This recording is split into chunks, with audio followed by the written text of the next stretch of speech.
नशे की जो प्रवृत्ति है और खासकर एक ट्रेंड बढ़ रहा है आजकल यूथ में हथियारों का। जी हाँ, ये बिल्कुल सही बात है। ये बारवाड़ में मुझको लगभग 2 माह होने को चले। ये मेरे लिए बहुत बड़ा आश्चर्य भी था और दुख भी हुआ जब मैंने पाया कि यहाँ पे गांव-गांव में, कस्बे-कस्बे में स्मैक भी पहुँच गई है और एमडी पहुँच गई है। बाड़मेर एक खपत वाला एरिया है, यहाँ पे प्रोडक्शन नहीं है, यहाँ पे डोडा चूरा अफीम की खेती नहीं होती, स्मैक बनती नहीं है, लेकिन खपत वाला एरिया है। तो इसके रूट पे निगरानी रखी जा सकती है, सप्लायर्स पे निगरानी रखी जा सकती है।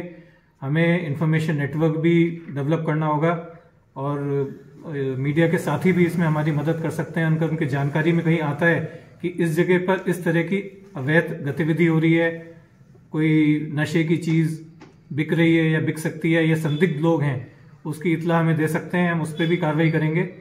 ये बात भी सही है कि सामान्यतः बहुत पीसफुल माने जाने वाले बाड़मेर में इतनी बड़ी संख्या में हथियार बरामद होना, और ये तो एक सिर्फ टिप है, अगर और गहराई से जाएंगे तो मेरा मानना है कि हथियार और भी ज़्यादा होंगे, तो उस पर भी बहुत ज़्यादा काम करने की आवश्यकता है। इसमें भी पुनः हमारा इंफॉर्मेशन नेटवर्क, कहाँ से हथियारों की सप्लाई आ रही है, क्योंकि बनते नहीं हैं यहाँ पे, जितने भी अवैध हथियार हैं बनते कहीं और हैं, यहाँ पे सप्लाई हो रहे हैं, तो उस रूट पे काम करना, सप्लाई चेन को तोड़ना और यहाँ पे जो आ चुके हैं उनको सफाया करके निकालना, ये बहुत महत्वपूर्ण है और आवश्यक है। 2022 की प्राथमिकताओं में अपराधों की पर लगाम लगाने के लिए हथियार और नशे पर नकेल कसी जाए, इसको लेकर पुलिस काम करेगी।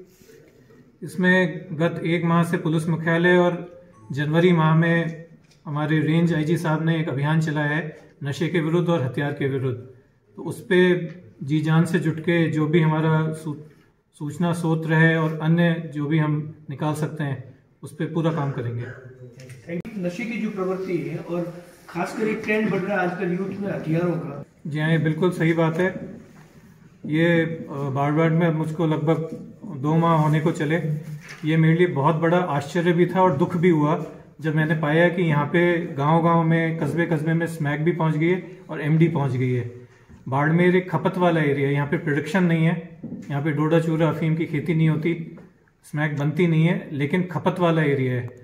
तो इसके रूट पे निगरानी रखी जा सकती है, सप्लायर्स पे निगरानी रखी जा सकती है।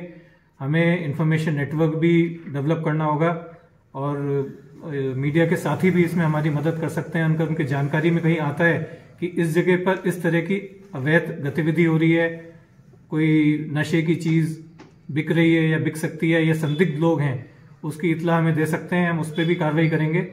ये बात भी सही है कि सामान्यतः बहुत पीसफुल माने जाने वाले बाड़मेर में इतनी बड़ी संख्या में हथियार बरामद होना, और ये तो एक सिर्फ टिप है, अगर और गहराई से जाएंगे तो मेरा मानना है कि हथियार और भी ज़्यादा होंगे, तो उस पर भी बहुत ज़्यादा काम करने की आवश्यकता है। इसमें भी पुनः हमारा इंफॉर्मेशन नेटवर्क, कहाँ से हथियारों की सप्लाई आ रही है, क्योंकि बनते नहीं हैं यहाँ पे, जितने भी अवैध हथियार हैं बनते कहीं और हैं, यहाँ पे सप्लाई हो रहे हैं, तो उस रूट पे काम करना, सप्लाई चेन को तोड़ना और यहाँ पे जो आ चुके हैं उनको सफाया करके निकालना, ये बहुत महत्वपूर्ण है और आवश्यक है। 2022 की प्राथमिकताओं में अपराधों की पर लगाम लगाने के लिए हथियार और नशे पर नकेल कसी जाए, इसको लेकर पुलिस काम करेगी।